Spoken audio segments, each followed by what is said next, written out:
Cycle 2, week 1, day 2. It's core day. We're going to start with a pelvic inlet opener with 4-2-8-2 breathing. 2 minutes here. What I want is you to put your feet off of a bench or off of the side of your bed if you're doing this at home. Lay back, and we're going to try to keep our hips, our back on the ground, on the bench. If you can do that successfully, then you can reach your hands overhead.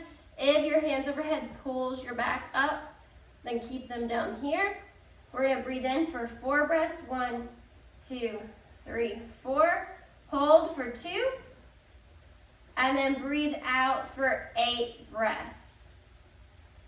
Hold for 2. And I mean seconds there, not breaths. So breathe in for 4 counts. Hold for 2 counts, breathe out for 8 counts, hold for 2 counts. Focusing on the hip opener, pelvic inlet opener. Our warm up for this day is going to be 10 supinated grip, banded pull apart. So we have our band, hands facing upward. We're pulling it apart and slowly releasing it. 10 there. Into 5 per side dead bugs. So we're on our back on the floor, opposite arm and leg. Once your back starts to come up, that's where you stop your range of motion. Our goal is to get all the way down, but at first, this is amazing. After we do 5 per side, we're gonna do 10 press-ups, laying all the way on the floor, hips stay on the ground, and return. Hips stay on the ground. That's going to move into 5 per side dumbbell halo to hip. You're going to be on your knees. Take a dumbbell, hold it on the heads from your hip, around your head to your other hip. Our goal is not to give a big body shift. It is to keep our body still as we move the dumbbell around our body. And then we're going to end with 1 minute of squat therapy windmill. So we're in this squat, we'll reach our hand up and return, reach this hand up and return. Our eyes always follow the hand going up. Then we're going to move into our strength work.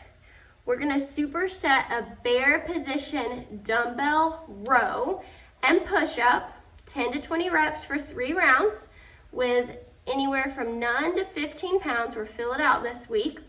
And we're going to superset that with a kettlebell RDL with 3 seconds going down.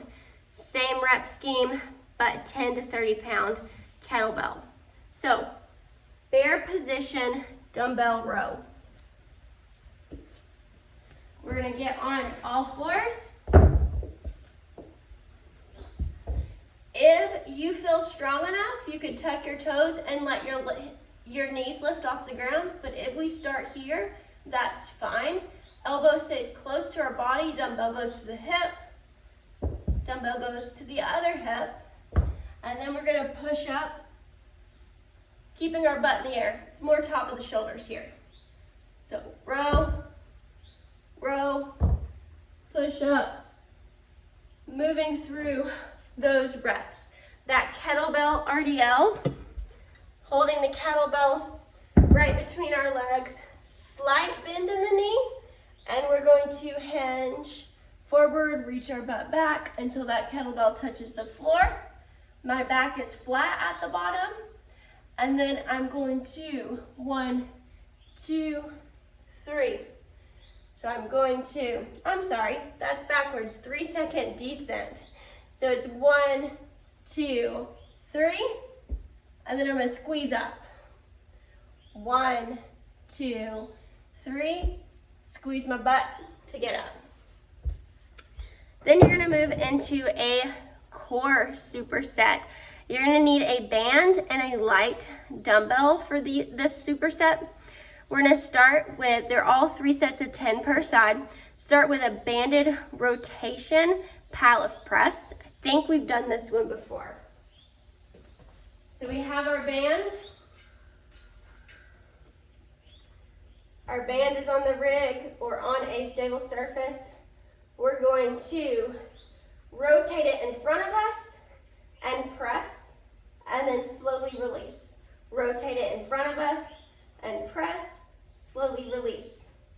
Make sure to get both sides of the body. Then you're gonna grab that light 10-pound dumbbell, and we're gonna do a lateral leg banded distraction and dumbbell press in dead bug position. That's a lot of words, but it's a simple movement. I'll show you. That band is gonna be closer to the bottom of the rig because it's going right above my knee. It's on the lower part of my thigh. I'm going to scoot out until it just starts to have resistance. My dumbbell is in the opposite side as this band. I'm gonna be in the dead bug position. I'm gonna press up and extend my leg and return to normal. Up and return. All the while focusing on keeping my back on that floor. I'm not cramming my back into the floor, but I don't want it to lift up. Do both sides with that, and then you're gonna end with a side lying glute extension and a clam. This one's simple, no band or dumbbell here. We're in this side lying position on our forearms, knees in front of us. So our head, shoulders, and ankles are in a straight line. We're gonna push our hips up and forward and open our knees. And then return. Up and forward, open our knees. Much like we're doing a glute bridge, but on the side of our body. Now we're done with all that strength work. You'll follow the strength work through all 4 weeks of this cycle. We're gonna move on to our Metcon. It is 4 rounds of a 250-meter moderate row, so like joggy pace. We're not sprinting, but we're not strolling in the park. Then we're gonna do 10 per side rotational kettlebell swing. I would like for you to shoot for a 15-pound weight, but you know your body, and just note if you use a different weight. A rotational kettlebell swing means we're going to let our body swing out, shoulders open and together, open, together, open, together. Same deal on the other side. Your shoulder opens as the kettlebell goes down, and you bring everything together at the top. It's going to utilize one side of our hip more than the other. We're going to end the round with 100 meters or a 30-second uneven farmer's carry. I want you to grab 115 and 125, and we're going to keep that body stable. Round 1, you're like that. Next time you go through that Metcon, make sure you switch. Which hand has the 15 and which hand has the 25. Stay strong and consistent all 4 rounds of this Metcon. Accessory work is 2 sets of 15 supported squat pelvic tilts. You'll need the TRX or the ring rows for this. Alternatively, you could hold yourself up on a rig or a pole or something. You're in a squat position. You're going to, let's see if you can see me. You're going to tilt forward, tilt backwards, tilt forward, tilt backwards. This is less of a workout move that you feel, and it's more of stretching out our pelvic floor and mobilizing our hip joints in all facets. So 2 sets of 15 on that.